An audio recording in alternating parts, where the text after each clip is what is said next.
Universiteti i Shkodrës Luiç Gurakuqi organizoi një takim akademik ndërkombëtar në kuadër të programit Erasmus Plus me temë Përballja me sfida globale, edukimi për mjedisin dhe paqen nëpërmjet bashkëpunimit ndërfetar në trajnimin e mësuesve të fesë. Ky aktivitet bashkoi studiues, pedagog dhe përfaqësues akademik nga vende të ndryshme të botës. Shkodra është një qytet tipik multifetar,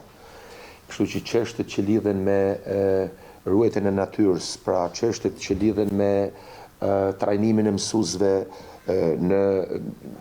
që vinë kryesisht nga shkollat fetare, por që nga shkollat që përfaqësojnë qytet apo vende që promovojnë dialogun ndërfetar, çështjet që lidhen me